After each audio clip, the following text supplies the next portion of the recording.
novice coaches, full of excitement, full of enthusiasm,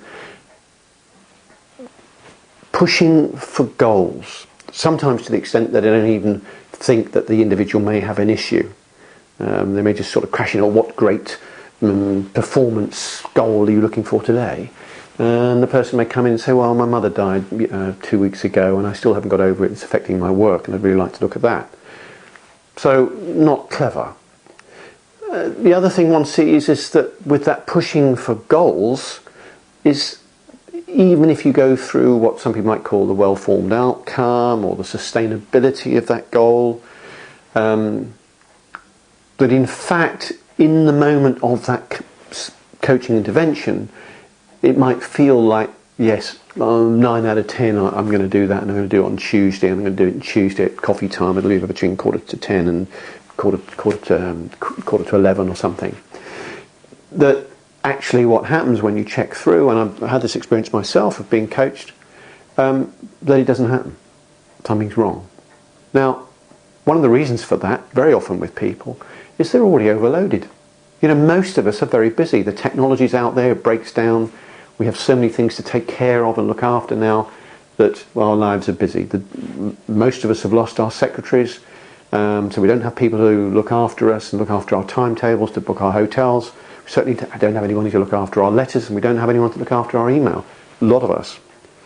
And we're doing all the stuff that other people very often supported us with. So what is critical maybe for lots of the people, a lot of the time, is to be able to look at what they can get rid of, what they can shed before just crashing into a whole set of new goals. I call that a pre-goal method, if you like. It's just checking on the resources. Now, lots of coaches do that, but they don't necessarily do it very well. Is checking that the individual has the resources they need to take on something else. And that's a real discipline. So you can ask them very simple questions about, you know, how busy are you? Do you have space? Do you have energy? Do you have resources to be doing this stuff? I was coaching someone the other day, very senior person, £90 million budget, nearly 1,000 people, who'd got to the stage of such high commitments that on one day, for the first time in his career at the age of 40-something, didn't want to go to work. And, you know, that's not uncommon at all levels. So let's make sure that we're making absolutely certain with the coachee that they are prepared, resourceful and ready. And that might be a pre-coaching, you know, they may come for a particular coaching goal, but it may be necessary to look at prioritization, to look at how they spend their time, and a lot of that can be done by giving them stuff maybe to take home and work through so that they come back having reflected and thought about these things rather than doing it in the one-to-one coaching itself. I call all of that stuff the resources of the coachee, the resources in energy, the resources in time, the resources in support to do what they want to do before they move on with the issue or goal. Obviously that's going to depend a lot on the urgency of that issue or goal. It may be so urgent and the goal may be so exciting and motivating that automatically, if you like, other things will be lost, or at least as a coach you'll want to check that after the issue or goal is settled that you move to the other area of, okay, so what's going to slip, what's going to go? Should we do this consciously? Should we do this professionally? Or should we just, you know, just assume it's going to happen in some ad hoc way? Let's hope it's not the second. The other thing in this short video I want to do with you today, if I may, is just to think about targets, or goals if you like, and outcomes, and are they the same? Now, don't get too hooked up on the language, but there is, to my mind, and to some of my colleagues' minds, a clear difference between a target and the outcomes that a person wants very often. So that they may come with a goal, but they may have some overarching outcomes which may or may not be more important than that goal. Now, there is one other thing worth mentioning, and that is the potential for conflict between outcomes and goals or targets.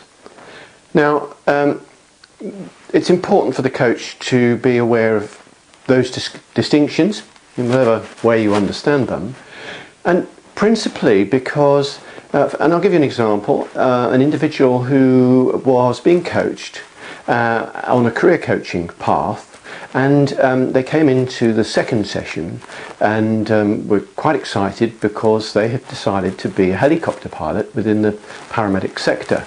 Now, there aren't many of those jobs about, but the coach was very excited about that.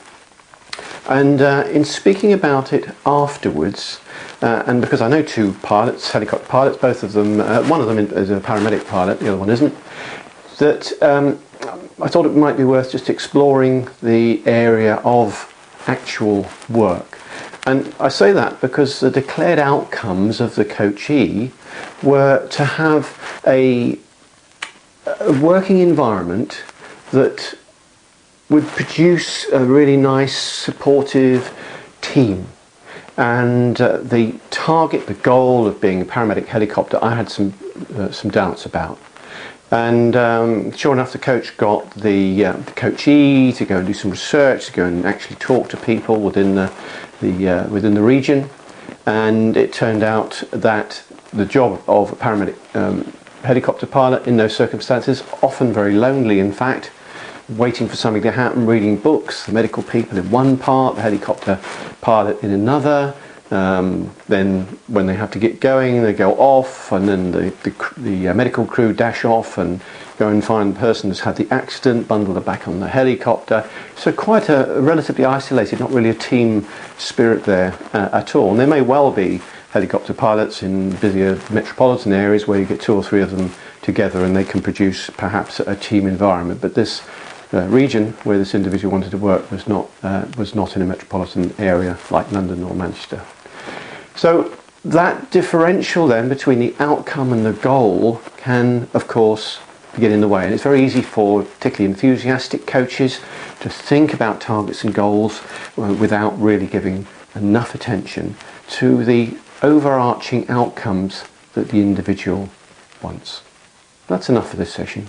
Thank you.